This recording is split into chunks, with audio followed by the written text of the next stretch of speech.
Have you been to Express lately? People can't get enough of their clothes. They're like instant confidence boosters. The jeans come in a temp control fabric that keeps you comfortable no matter the weather. And the t-shirts, hands down, they'll feel like they're made of the softest fabric you've ever worn. And get this, the suits have stretch and look sharp. Like, what? How do they do that? Everyone's raving about the newest looks from Express. Just check out the 5-star reviews. See for yourself and shop the latest at express.com and in stores.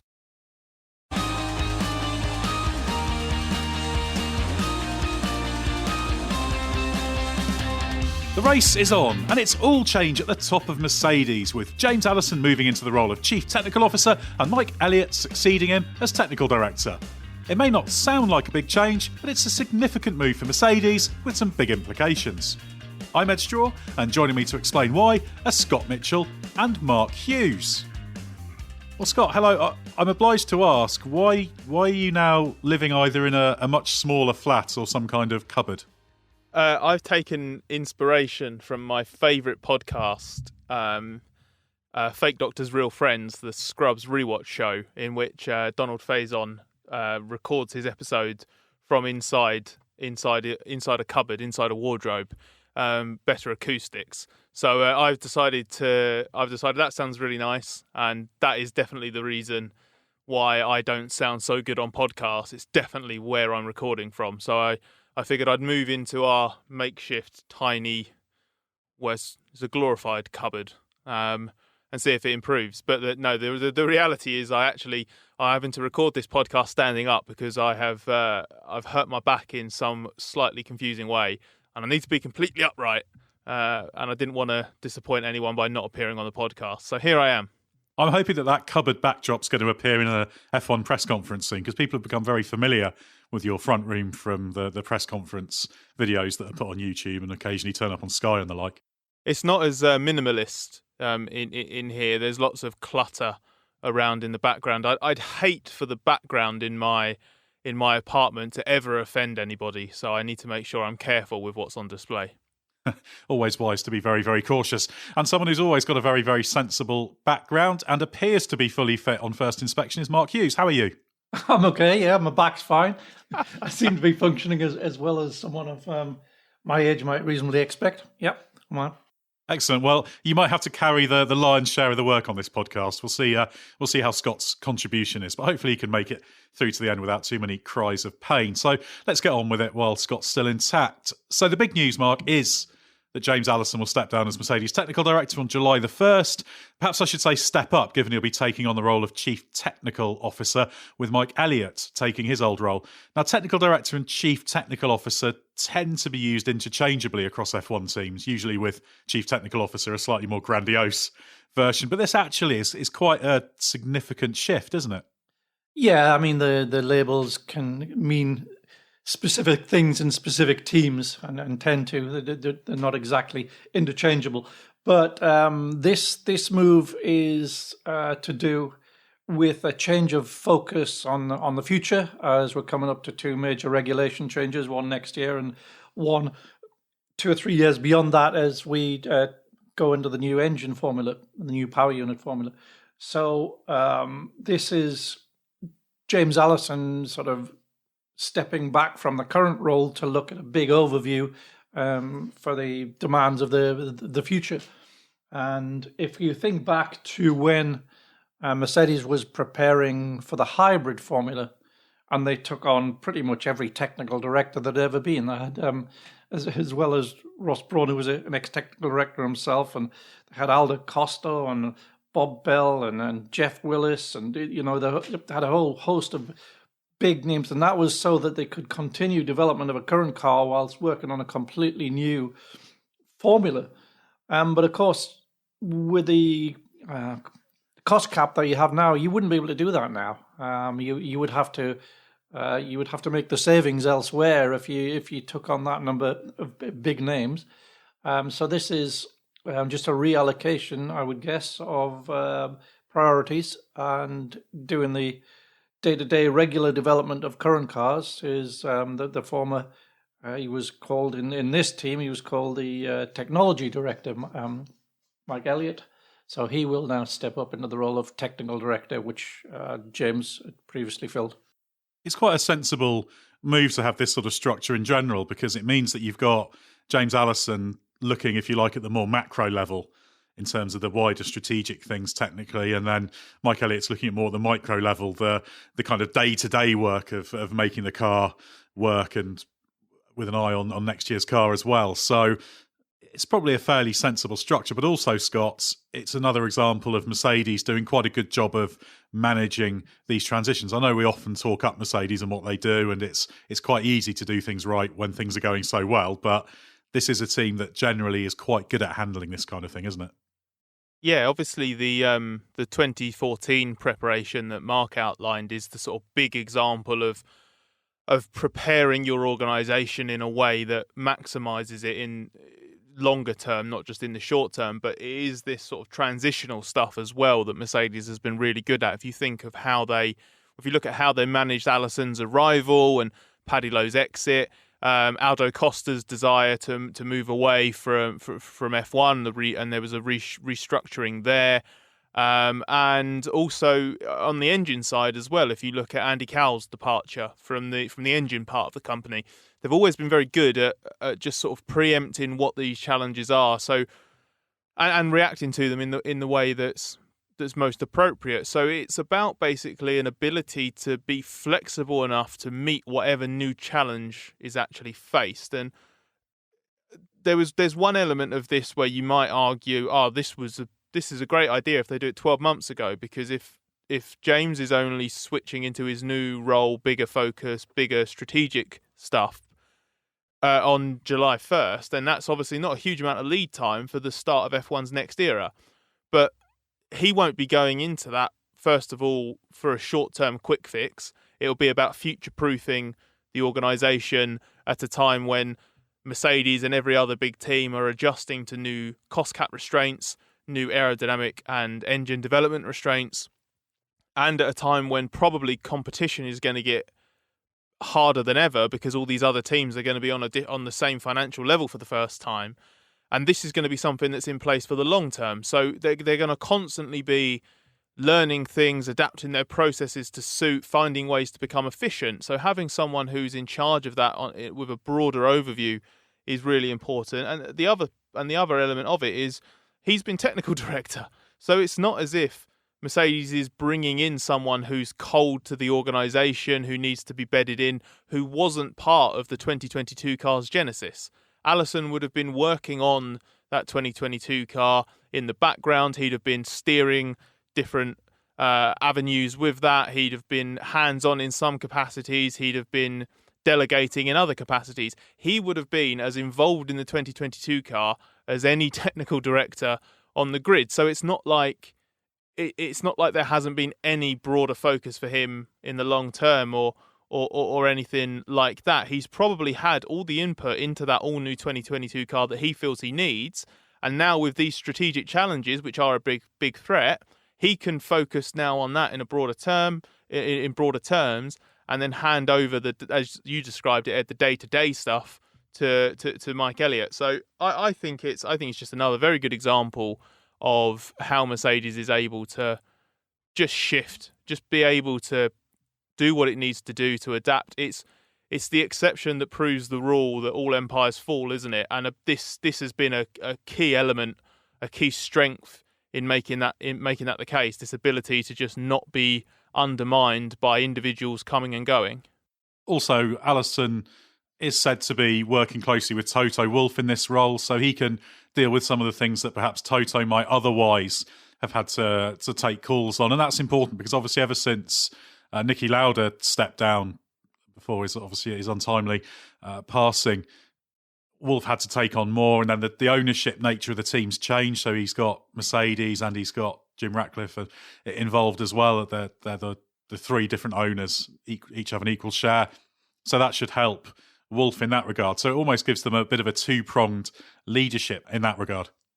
Well, what you've just said there, Ed, the Lauda comparison is it's spot on because Toto referred to James in his new role as being a sparring partner, and that's how he always described Niki, isn't it? Just that ability to bounce off each other, and there wouldn't necessarily be always complete alignment on an initial position, but they'd once they'd sort of thrashed out their early differences anyway, they would be able to be aligned for the best interests of the team longer term. I think it also shows the immense value that Allison has, and how Mercedes recognises that, because at a time when costs are being scrutinised down to the thousands of pounds of expenditure, we know that there are some exemptions on cost caps for the highest free earners within the team, but creating an all new role that is secondary, apparent it seems, only to Toto's is not a decision that would be taken lightly. And I think it shows exactly what Mercedes know that they have in James Allison. One individual never makes or breaks a team, but he, especially in that sort of axis of power with Toto, is so valuable that once they knew that he wouldn't be carrying on as technical director beyond 2021, it's quite clear that they just looked at it and said, right, well, how do we keep you then? And I think Toto even describes it in the team's official announcement as, you know, they're very pleased to have been able to reshape the organisation and create a new role so that he can stay within the Mercedes family. I mean, this isn't just a case of pay the guy more money, he carries on doing what he's doing. They've rejigged the structure to keep him on board, which I think goes a long way to showing just how important James Allison is to that organisation. I think also James quoted as saying that reached the shelf life of his role as tech director, and I think it's important that he still stays motivated, still has fresh challenges coming at him, because it would be quite easy for someone, you know, of his sort of mental capacity, I guess, to get stale if the challenge was the same year after year after year. So I think it's someone who will need the stimulus of new challenges, and this will provide that. I'm sure as well, mentioning the cost gap, taking a more pragmatic and cynical view, moving somebody like that into a role where they've got a specific dual role, should we say, because Brixworth is mentioned as part of his remit, given what the cost cap covers, it perhaps also reshuffles things in a way that's more helpful in terms of where certain salaries are counted. I don't think that's been the primary purpose, but this has been quite a big thing in the background. Teams arguing about this, about certain personnel who should be counted among the exempt personnel and those who aren't, how much of what they do is related to the F1 team, how much is related to exempt activities, etc. So probably has some practical purposes. I'm just pleased that James Allison will still be around in Formula One, because I think he's probably got the best turn of phrase of anyone in Formula One. People who've watched the videos Mercedes put out will probably see that turn of phrase and maybe think it's scripted, but it's absolutely not. If you just walk up to James Allison and have a conversation with him, he'll use all these fantastic phrases and words that you just wouldn't expect. So he's just always interesting to talk to, just purely from a linguistic perspective. Those Mercedes videos, I remember the first time he did one of those, and everyone was amazed at how good it was. And then I think I was speaking to someone in the team, and they said he basically just rocked up morning of, whenever they were doing the recording, and just smashed it out in one take. No pause. I bet he's an editor's dream, because you basically just start recording, stop recording, and there's no fiddling around in between. He'd be mega on this podcast.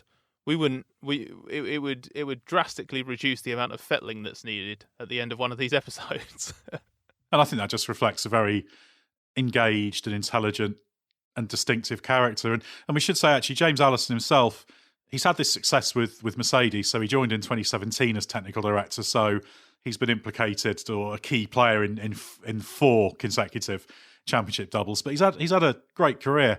Obviously, Ferrari didn't go quite as hoped, but I think we can all conclude that was perhaps more down to the way Ferrari was operating at that time than any weaknesses on James Allison's front. But he did a great job back in his Enstone days as well. Yeah, there were some misfires, like the forward-facing exhausts were done under his remit, but didn't quite pay off in the end. But I mean, that's when I first dealt with him, when he was in that role, and he was always very honest about what was going on. And for example, with those forward-facing exhausts, he said, well, I thought it was great because we tried them for the first time, great gain, and we assumed there'd be further optimization, but there just wasn't. So it ended up being a good initial design that just didn't go anywhere. So I've always found him interesting from that perspective. And although the kind of technical giants of Formula One, they don't exist in the same way as they once did. You can't be Patrick Head or Colin Chapman or whoever these days. But James Allison is very much, Mark, kind of the modern technical director great, isn't he, in terms of the way he does things? Yeah, he absolutely is. And I'm not sure there's going to be too many more of them of his caliber, because he came in at probably just at the tail end when you still needed a pretty good overview of everything rather than being a specialist in one department. I mean, he was fundamentally an aerodynamicist, but he still had a very good grasp and a very good working knowledge of the other aspects of what makes a quick racing car, and he continues to apply these lessons. So, yeah, totally one of the giants. Adrian Newey being the other one who's threatened to leave and said he was leaving, but is still around. So, yeah, it's great that Formula One still has these guys. And obviously the long-term thing that we've talked about with Allison's role, this is the big challenge for Mercedes, isn't it, Scott?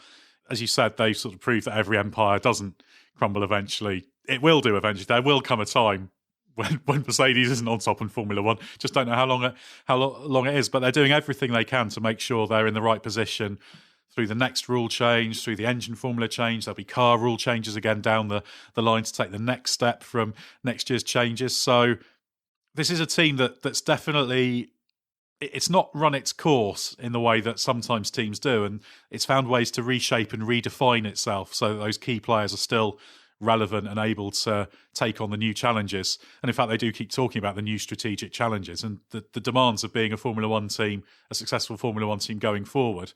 Yeah, you still have to make a quick racing car, but the constraints have changed an awful lot, or are changing an awful lot. Yeah, well, just to go back to what Mark said before about James Allison's comment that there's a shelf life for every position. James also said that the team's going to benefit from someone new coming in as technical director, because they'll bring a freshness to the role. And this is the thing.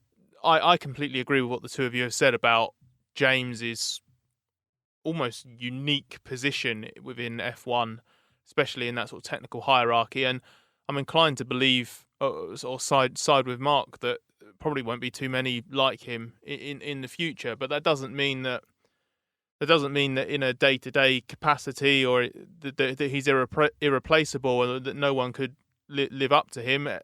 Elliot has got big shoes to fill. He used that turn of phrase, but it's brilliant for him because he has been in that organisation now for, I guess, 9 years since he joined as Mercedes Aero Chief. He worked with James Allison before that. They were reunited when James turned up in 2017. At that point, Mike Elliott had gone from, I think, the head of aero or whatever official title he was, as I think technology leader, I think was his official role. So he's been working his way up that technical structure at Mercedes. He's evolved his skill set as well and broadened what he has good command of and understanding of. And over the last few years, he's almost been under Allison's wing, seeing how he operates, seeing the strengths that he brings to the organisation and seeing what improvements have been made. And he'll have his own ideas about what things could be improved. And I guarantee he wouldn't be, A, in the position that he was already in, and B, wouldn't be being made technical director if he didn't fully believe in and live the culture that James Allison and Toto live and breathe, because that, as we've talked about many times before, is such a key weapon in Mercedes' bid to stay on top. So he's going to, I would imagine, they're very, very confident that he will buy into all of the things that make the team good. He will be a key pillar in keeping the good stuff good. And as James Allison has alluded to, he just might have that sort of fresh perspective in a different role that can then give the team other strengths as well. So he wouldn't be picked. It's another one of those internal promotions at Mercedes that makes a lot of sense, has very, very little disruption in terms of the transition, and just helps elevate the structure again. the final point on that I would make is that the biggest sign of strength or validation of what Mercedes has done with its various evolutions over the years is that the 2020 car was arguably the best package that they've ever built. So even through this evolving 6 or 7 year period where they put themselves on top, they were able to make changes. They were able to see certain people leave, certain people come into the team. And it wasn't just about trying to maintain that level. I think they kept moving the bar. So this is a tried and tested strategy of theirs to have faith in the people that they've produced and are basically products of this environment, and just go from strength to strength. So as much as we would all love to see what a non-Mercedes dominated F1 would look like, and we're starting to get a look at that in 2021, I don't see any reason for this to be the sort of thing that causes that house of cards to fall down. Well, it's the thing that Mercedes has always been good at, hasn't it? It's why it stayed on top for so long, and it's why it managed to stay on top through the rule changes for 2017, through the relatively minor but significant front wing changes in 2019. Then, of course, you've got the changes this year that have held it back, as we talked about on the episode last week, talking about the low rate problem, but still Mercedes popped up and won the first race of the season because the race team is very strong in terms of executing, and they're very good at getting what they can out of the car. So that's really, really interesting that they're putting things in place that could potentially put them in a good position. But Mike Elliott, how much do you know about him? Obviously, he's very well regarded. He's been up to collect the Constructors' Trophy for Mercedes in the past. We have seen him on an F1 podium taking the race victory trophy as well. So he's absolutely seen as an integral part of this success, even though he's not especially high profile. Yeah, that's right. He's one of the low-profile guys, but he's very, very highly rated within the sport. And I remember how excited Ross Brawn was to have nicked him from Enstone, and from where he'd presided over those really nice Lotuses. And he's got a very, very, I'm going to say solid, but because he's so low profile, it's difficult to really get a read on his personality. He's not someone that I've had many dealings with. He tends not to come to the races. So, I'm looking forward to finding out more about him as this new role has put him a bit more under the spotlight. Have you been to Express lately? People can't get enough of their clothes. They're like instant confidence boosters. The jeans come in a temp control fabric that keeps you comfortable no matter the weather. And the t-shirts, hands down, they'll feel like they're made of the softest fabric you've ever worn. And get this, the suits have stretch and look sharp. Like, what? How do they do that? Everyone's raving about the newest looks from Express. Just check out the 5-star reviews. See for yourself and shop the latest at express.com and in stores. Let's move on to the next topic, Scott. Looking a little bit further down the order, at the front of the midfield, we've got the two titans of Formula One, McLaren and Ferrari. They've won 420 Grand Prix and 51 World Championships between them. The battle for third isn't quite what we're used to from these teams, but do you see this as the rebirth of a great rivalry? I know you've argued that in a written piece on the race's website. Yeah, I think it's the start of it, because I know when I was writing that piece, I was like, I know what I'm going to do. I'm going to find out the last time those two teams both were on the same podium, because I bet it's 2012 when at the end of the year when Button won in Brazil. And then obviously about 5 seconds later, I remembered that because of the bizarre events of the Austrian Grand Prix last year, it was actually a year ago.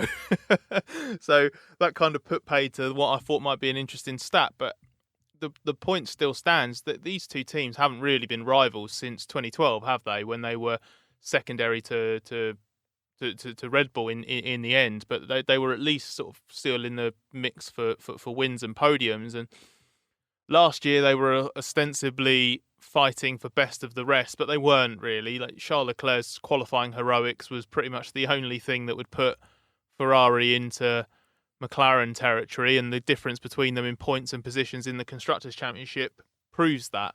So now we see them converging again, because you've had this big slump from Ferrari that they're trying to put right. At the same time as McLaren is at the highest point yet in its own recovery from a much more sort of longer term decline since that started in 2013. So it's really interesting that they're now there together. I do think that McLaren's got the edge, and I suspect that they will probably have the edge, especially in races this season.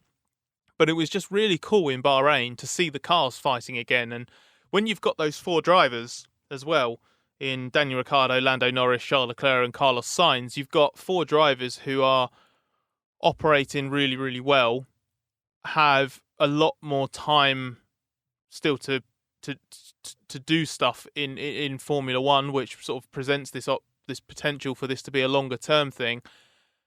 And it's just cool because there is so much history there. And I was thinking this earlier before we started recording, that if you'd sort of stopped following F1 in the late 2000s or early 2010s, and then you started again last year or started again this season with the Bahrain Grand Prix, you'd be baffled at where McLaren and Ferrari were. Like, why they're not fighting for wins? Because certainly in my experience as well, my entire life, a big part of Formula One has been McLaren versus Ferrari. Certainly when I was younger, it was McLaren versus Ferrari. That was the definitive rivalry. So it's just quite cool, even if it's not for wins, to have that back in F1 in some capacity.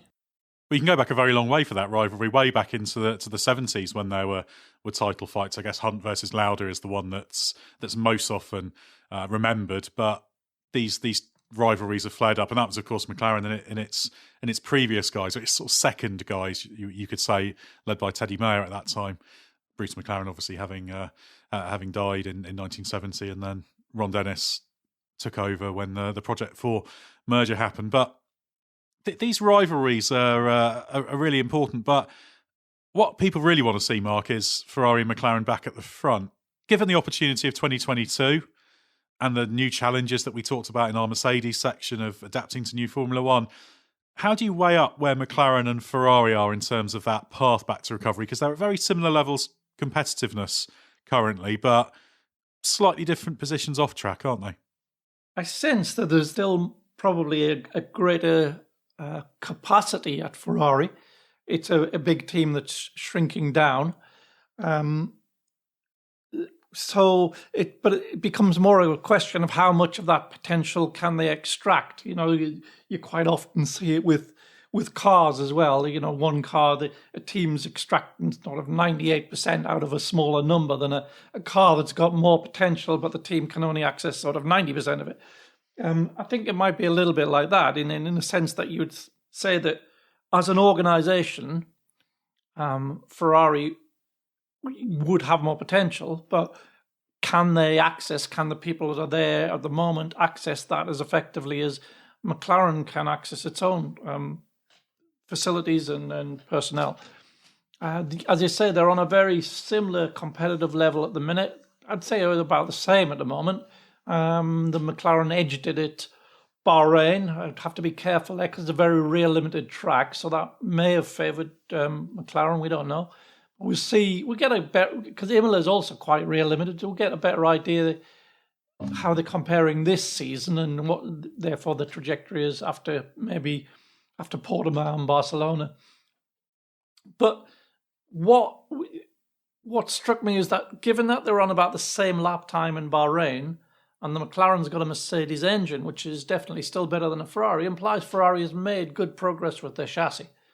But it's ultimately both teams are still almost a second off the front. And then, there's no disguising that.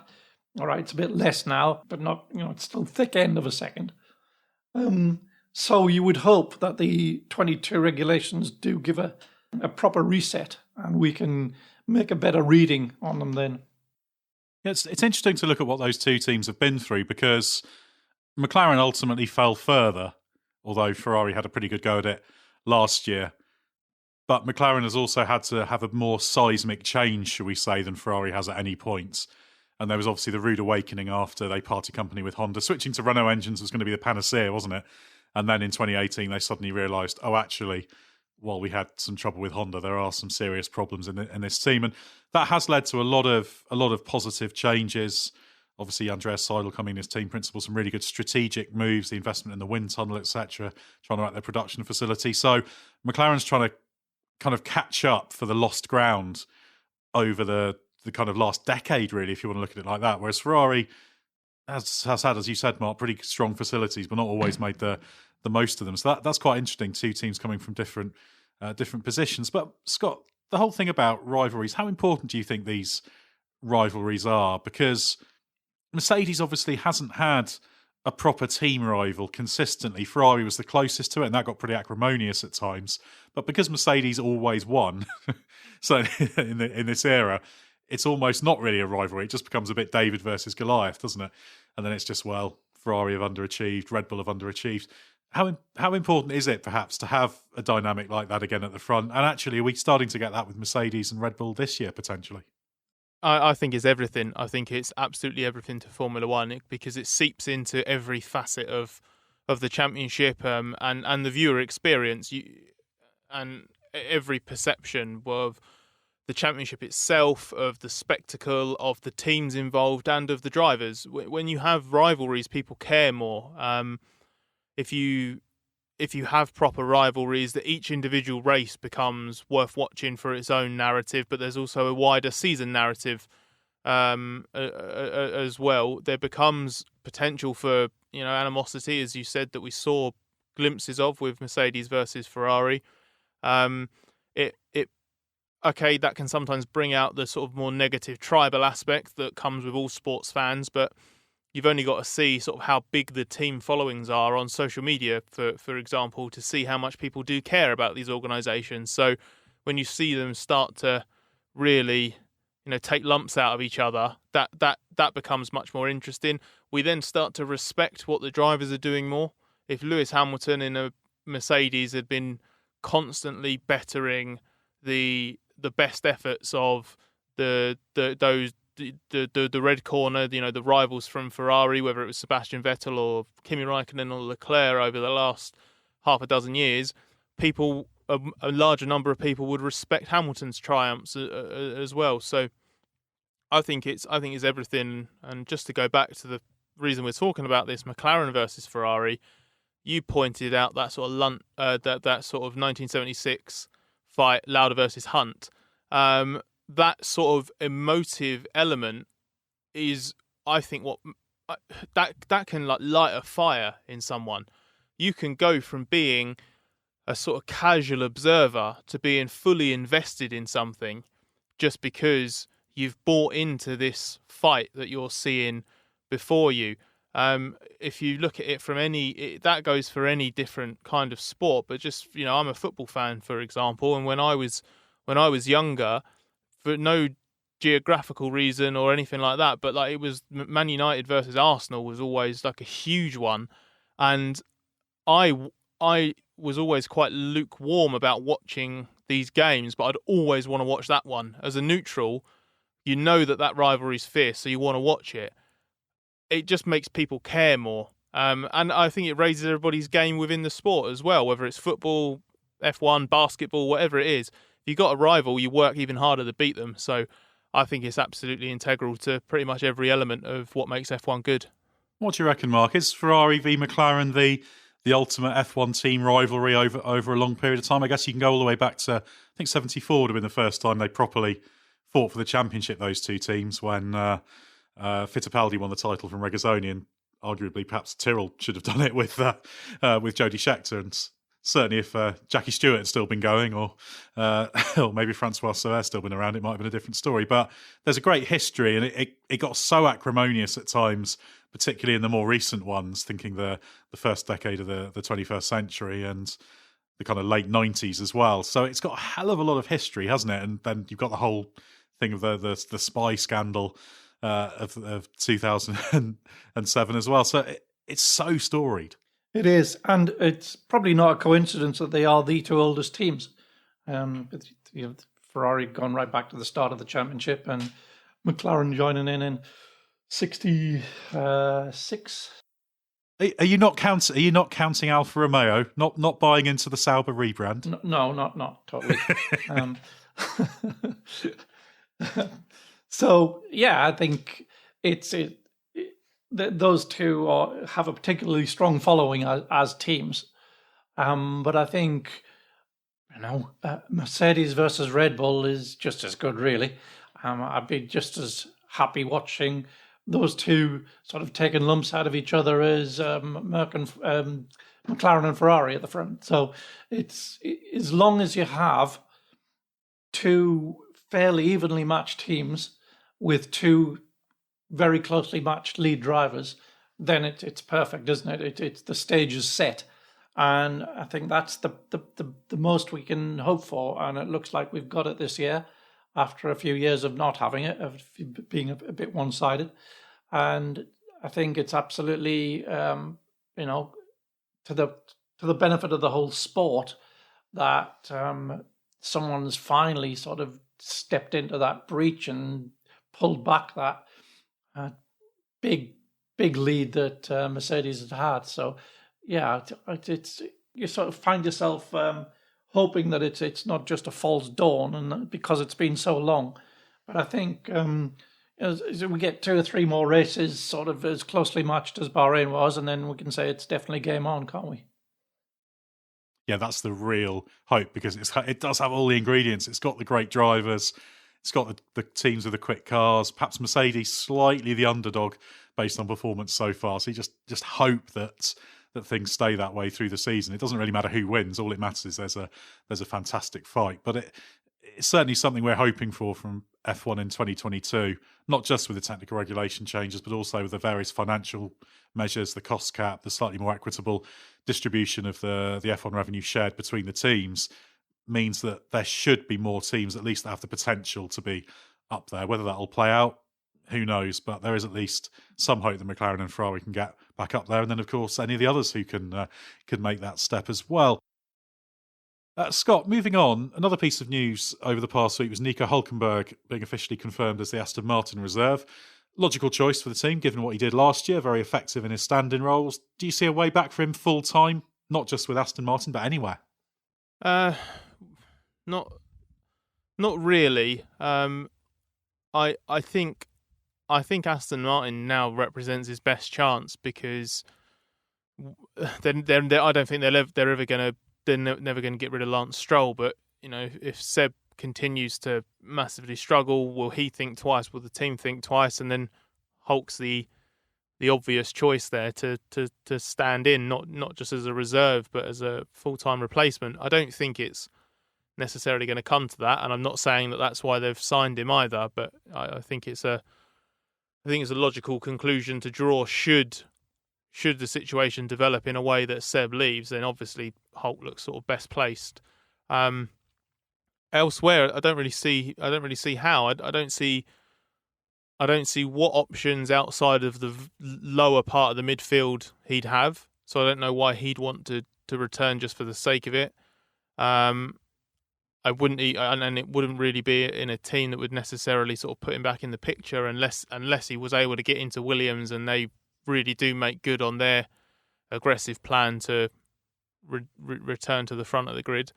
But for those teams involved, even a team like Williams that might become very upwardly mobile in the next few years, I don't see why you'd necessarily bank on Hülkenberg over someone else. I would describe him as a driver that you'd never argue to lose his seat in Formula One, but he also sort of slips through the crack because he's not necessarily one who I'd argue now he's out of F1 must come back at all costs, or any cost, because I guess he's in a little similar position to someone like Kevin Magnussen, for example, where you're like, it's a shame we didn't see him do X in Formula One.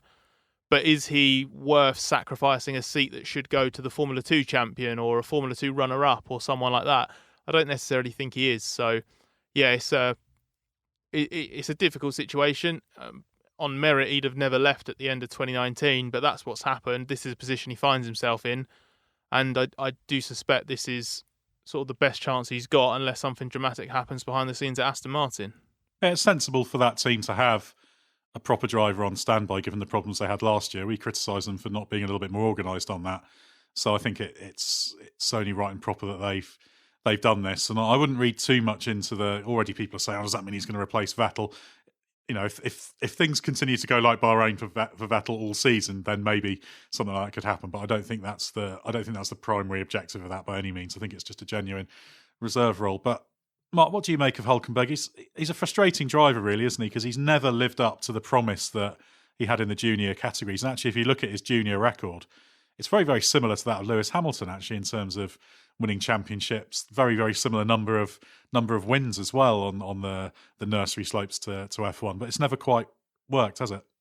No, his best stuff. He looks absolutely a driver of that caliber, but he can't always deliver that best stuff on demand, and this has been a regular failing. And if you had to sort of narrow it down to a trait, it would be that he doesn't maximize the tires. He can't always get the best from the tires, especially in the heat day races where you have to come up with a very delicate balance between pace and tire usage. And yeah, when he was paired at Force India alongside Perez, that really became crystal clear. He was a little bit quicker than Perez, probably over a single lap, but over a sequence of them, he couldn't make a strategy work if it was at all demanding on the tyre front, and not in the same way that Sergio could anyway. And I think really that sort of defined his level. And had he come in at a different type of F1, had he come in during a tyre war, maybe that trait would never have been revealed, where it was just performance tyres.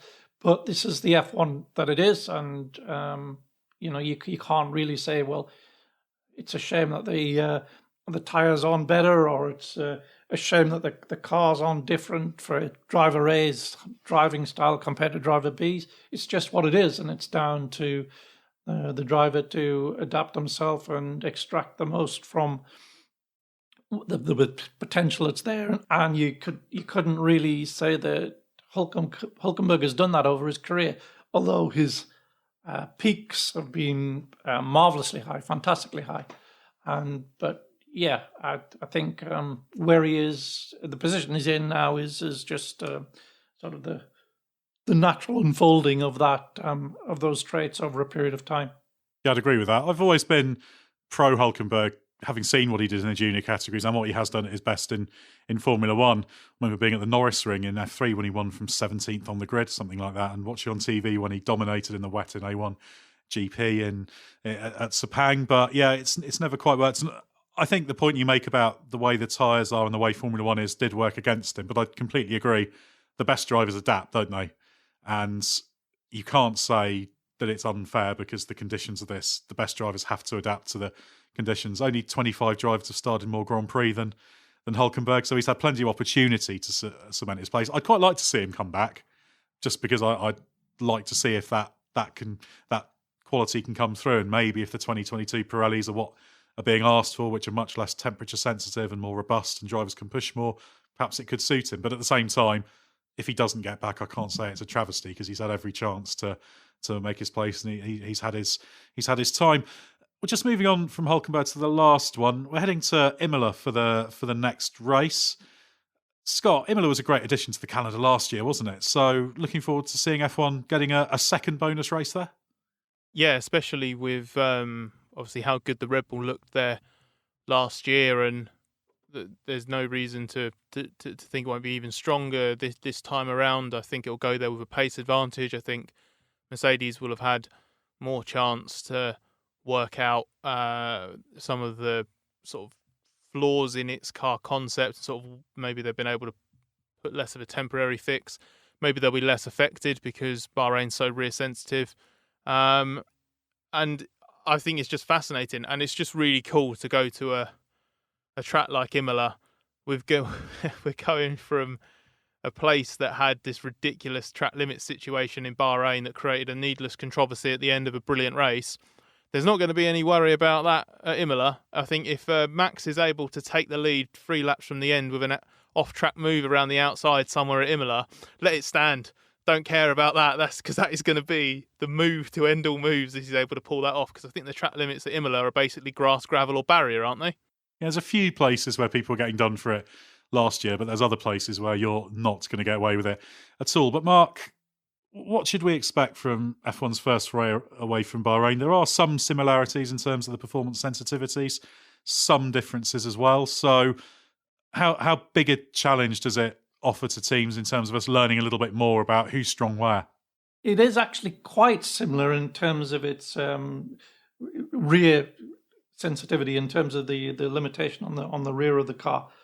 And there are a couple of places as well where you're turning in and at the same time as your speed is decreasing. So Ravazza 1, for example, that's the type of corner that was catching Mercedes out in Bahrain.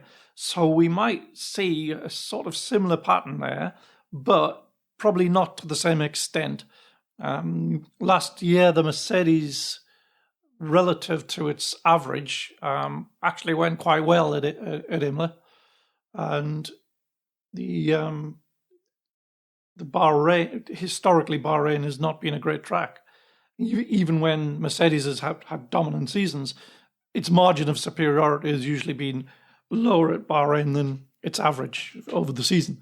So I think there is hope that for Mercedes that they can be closer than they were in Bahrain, not just from the fact that they've had time to work on a better balance of the car, but also I think just in terms of track characteristics, it should be a little bit better from them. But I still don't think it's the ideal track for the type of car we saw in Bahrain.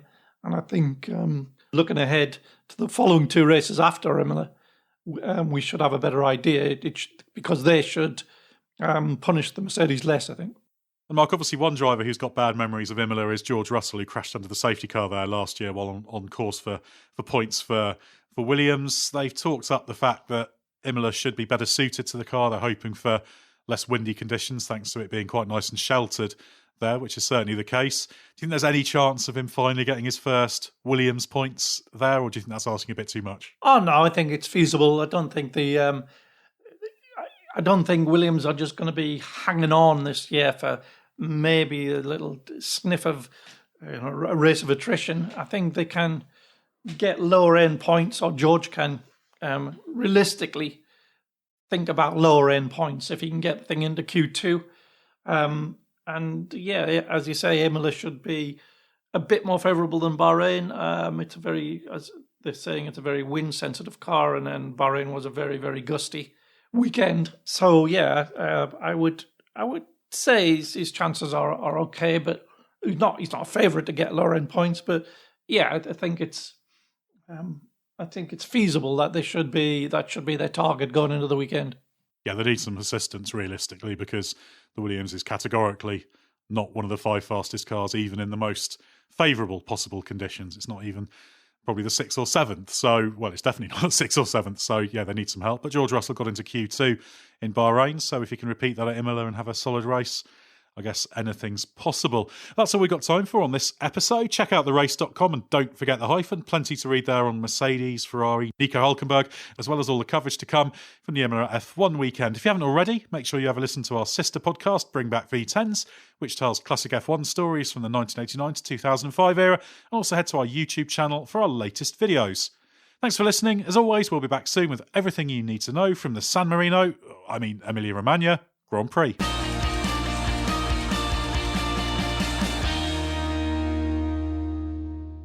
Your AC works overtime all summer, so be sure to replace your old air filters with new Filtry air filters. They recommend updating HVAC filters at least every 3 months all year round. So order your Filtry air filters today at Filtry.com. Let's clear the air.